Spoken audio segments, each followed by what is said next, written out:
Celebrity Chats here at Smitthee TV in downtown Toronto with Alan Park.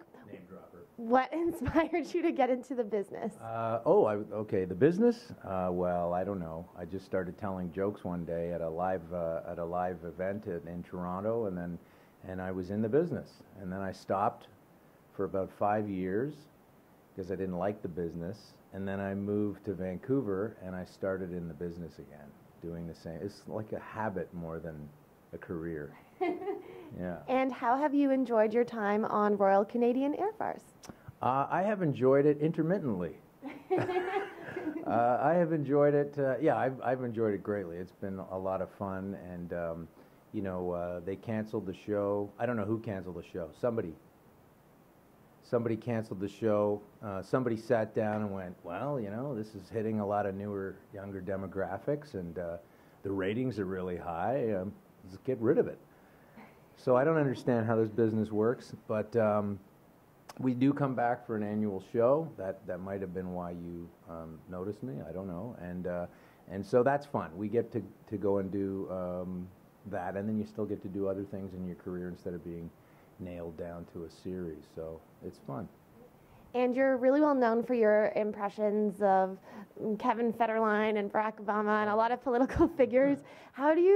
What's your process like when you're coming up with impressions? Like, what's the secret? Well, I come across people in everyday life, and then through the power of a law of attraction, I try to get them to be famous. By the time they hit it, I've already got them down. Okay. So that's my secret. But that's not a serious answer that you're looking for. That was a joke answer. How do I get them? I don't know. I mean, you know, when I was on the Air Farce, the whole thing started with, it was a bit of a surprise. I was hired for one specific task, and then that seemed to go well, and they said, we want you to do characters now. We want you to do more things. And in the, you know, negative mind jumped right in, and I thought, I know hundreds of people that could probably do this thing. I'm a stand-up comic here. I don't do impressions of people. Mm-hmm. And then, you know, I just took the gig like you would do, and I threw myself into it and just started to, so basically watching videotape and listening to their voice and trying to find something about them that you can exaggerate. And some of them are imitations where I try to be just like the person, and some of them are caricatures. Mm-hmm.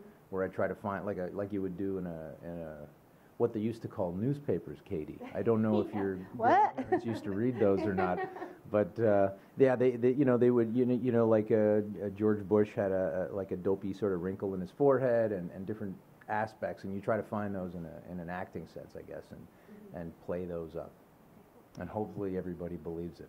Yeah. Yeah. And something that I really respect about stand-up comics is their craft, and all the time that kind of goes into the jokes and then reworking them. Mm-hmm. What's your process like, and how do you choose what's funny and what's not, and what's the secret there as well? You're asking the wrong person. I don't have any secrets. I mean, everybody's got a different methodology, you know. I mean, and mine sort of has rotated over time. Like what I first started to do when I first started stand-up was I would just go up and rant about things that were bothering me, and I would record the rants with an audio recorder, and then transcribe that later, and somehow in the performance the crowd would laugh at things, and then once I made the transcription, I would then sort of highlight, you know, where the laughs were, and then get rid of everything that didn't have highlighting, and then just break it down into smaller things, and then try to memorize that. Of course, it wouldn't be perfect, and then that would get new material, and it just kept rolling. And then that's what I call writing in reverse. Okay.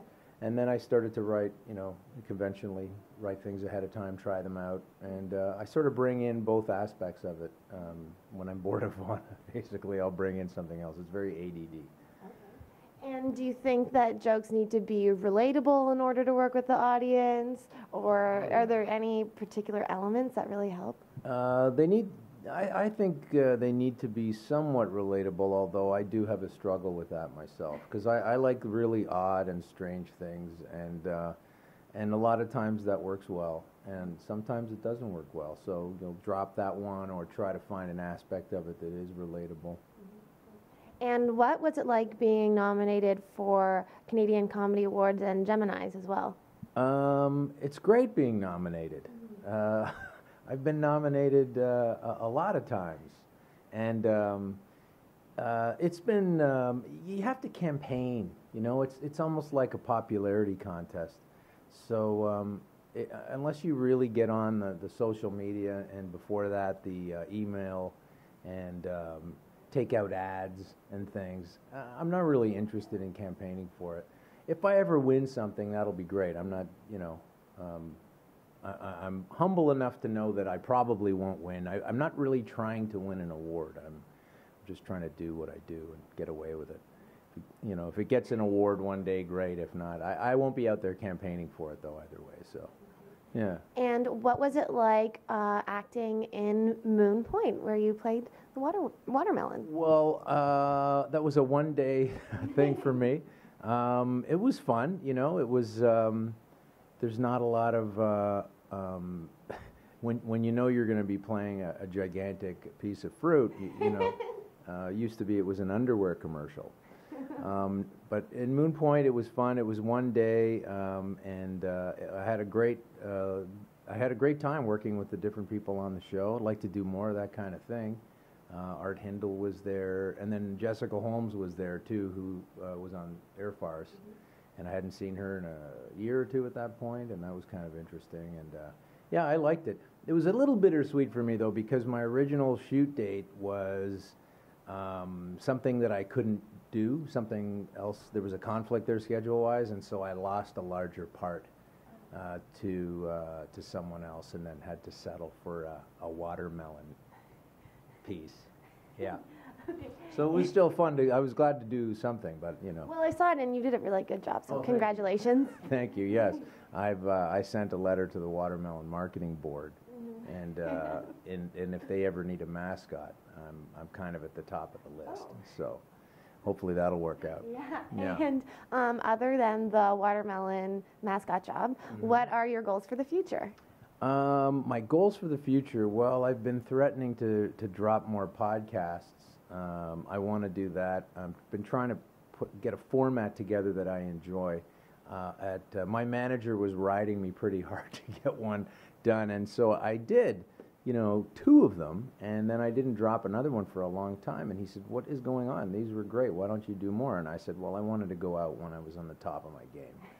And he said, "You're not at the top of your game." So I'm trying to do more. I'm trying to get more writing done. I'd like to do some more stand-up work in larger venues.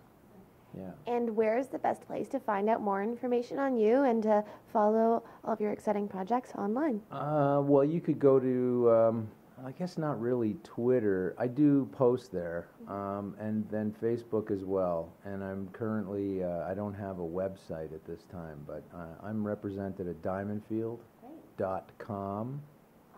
And not to brag, but they do have a .com. They were able to avoid the .org purgatory of entertainment websites. And yeah, a little clout there is nice to have. And so yeah, you can find me there. I'm at Alan Comic. No, sorry. Yeah, at Alan Comic at you know, on Twitter. And I tweet about things, and they're not all jokes. You know, they're political commentary things that are, you don't have a lot of time. You don't have a lot of space there. But I like to do that. And then that goes on Facebook automatically. And so you can find me there, contact me in either one of those 2 ways. Please don't phone me in my home. Okay. I don't like when people know my number. Yeah. Okay, well, thank you so much. Thank you. Congratulations on all of your success, and I look forward to seeing you again in the future. All right, cheers. I hope to come back. Thank you. Take care. Thanks. I'm Katie Uhlmann reporting for Katie Chats here at Smithy TV in downtown Toronto.